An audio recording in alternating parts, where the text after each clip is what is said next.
ജമ്മു കശ്മീരിൽ ഇപ്പോൾ ടാറ്റു സ്റ്റുഡിയോകളിൽ പതിവില്ലാത്ത തിരക്കാണ്.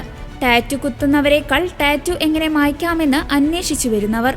ഒരു കാലത്ത് തങ്ങളുടെ രാഷ്ട്രീയ വിശ്വാസങ്ങളെയോ പോരാട്ടങ്ങളെയോ സ്വത്വത്തെയോ പ്രതിഫലിപ്പിച്ചിരുന്ന ടാറ്റുകൾ യുവാക്കൾക്കൊരു ഭാരമായി തുടങ്ങിയിരിക്കുന്നു. നിശബ്ദമായും ആരവങ്ങളില്ലാതെയും അതവർ ഇല്ലാതാക്കാൻ ശ്രമിക്കുന്നു. ഇന്നിപ്പോൾ തൊഴിലില്ലാത്ത യുവജനങ്ങൾക്ക് ടാറ്റു മൂലം ജോലി ലഭിക്കാത്ത അവസ്ഥ. സർക്കാർ മേഖലയിൽ ഉൾപ്പെടെ ഇത്തരത്തിൽ ടാറ്റു ചെയ്ത യുവാക്കളെ കാണുമ്പോൾ അവർക്ക് ജോലി പോലും നഷ്ടപ്പെടുന്ന രീതിയിലേക്ക് ജമ്മു കശ്മീർ മാറിയിരിക്കുകയാണ്. ഇത്തരത്തിൽ പട്ടിണിയിലായ കശ്മീരി യുവാക്കൾ ഇന്ന് തങ്ങളുടെ ടാറ്റുകൾ മായ്ച്ചു കളയാനുള്ള തന്ത്രപ്പാടിലാണ്. ചിലയിടങ്ങളിൽ സുരക്ഷാ സേന ഇവരെ ലക്ഷ്യം വെക്കുന്നുണ്ടെന്ന ഭയവും ഇവർക്കുണ്ട്. AK-47 ടാറ്റുകളാണ് യുവാക്കൾക്കിടയിൽ ഏറ്റവും പ്രചാരത്തിലുള്ള ടാറ്റു. ഇത്തരം ടാറ്റുകൾ ഇന്ത്യൻ സർക്കാരിനെതിരായ ധിക്കാരത്തിന്റെ പ്രതീകമായാണ് കുത്തിയിരുന്നത്.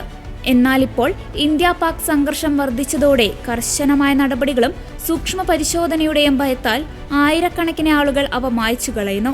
പഹൽഗാം ഭീകരാക്രമണം നടന്നതോടെ ഇത്തരത്തിൽ നിഷേധാത്മകമായ ടാറ്റുകൾ മായ്ക്കാൻ ആളുകൾ കൂടുതൽ തിരക്കുകൂട്ടുന്നു.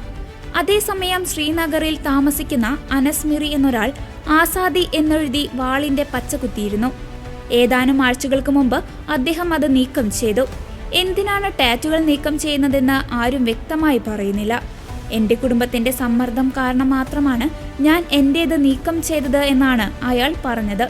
ഇത്തരത്തിൽ നിരവധി യുവാക്കളാണ് കശ്മീരിൽ നിന്ന് ടാറ്റു മായ്ക്കാനായി നെട്ടോട്ടമോടുന്നത്.